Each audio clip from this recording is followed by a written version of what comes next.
Are you out on Lamar Jackson? Like No. until he steps up in one of these playoff games, are Yeah. you done? There That's you where you were last go. night. There it is. I think I said it last year. I was like, and last year too. I was like, hey, he's got to do it in the postseason. Had his chance this year. I'm not out. Let's just put the ceiling on him. The Dak Prescott thing is out there, I guess, the comparison. Um, as far as, is there a ceiling on this quarterback? Um, or is there a ceiling on the combo Harbaugh, Lamar, and this O's, whatever, is that the ceiling? Like McCarthy, Dak, is that combo the ceiling?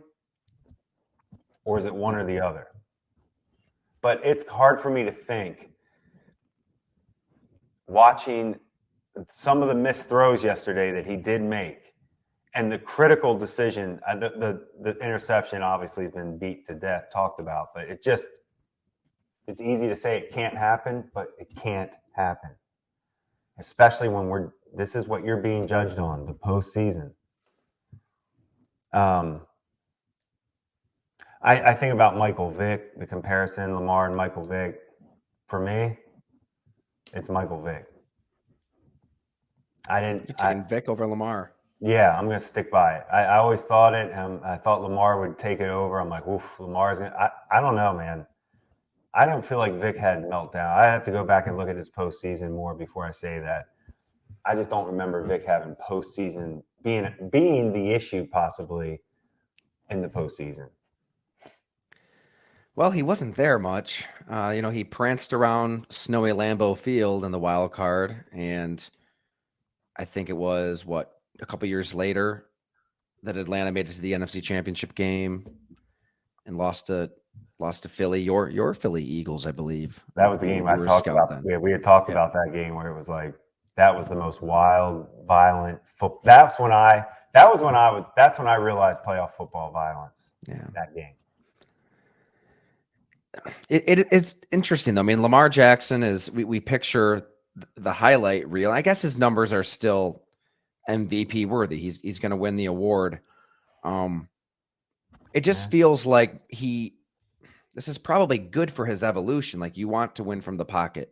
You need to win from the pocket this time of year.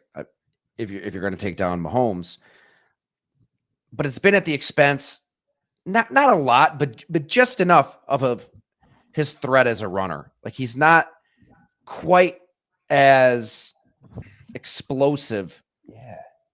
of a runner. His longest run this year was 30 yards. I mean, he still ran for 821 yards.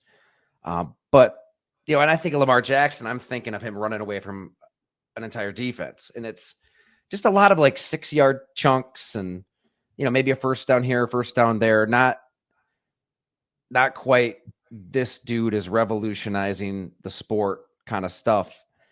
Because if you're not winning from the pocket and he hasn't in the playoffs, then you better be able to do that other stuff. And he had that play, the first touchdown, right? I mean, he just completely posterizes. I forget who it was that he just kind of flipped over him and throws a touchdown. He can do that. I mean, we Hard know way to that make a living, though. that's what we always talk about, and it's what Anthony Richardson's going to have to figure out as far as staying healthy. Number one, we saw what happened to Cam Newton over time. Like it just was like that. It just keep chipping away at his body almost. I just looked up just a quick comparable, but Michael Vick, his touchdown percentage and interception percentage in the postseason were slightly better than Lamar's. Like enough to say that like that comparison is a good one. It really is. It's the ultimate kind of perfect comparison. Is that style good enough to win a Super Bowl? It's proven not to be. It's I proven not agree. to be. Yeah. He is now in that category, fair or unfair, of athletes who just can't win in the playoffs. I mean, there's been a lot of star athletes that have kind of had that label, and that's just going to hover over him until proven otherwise.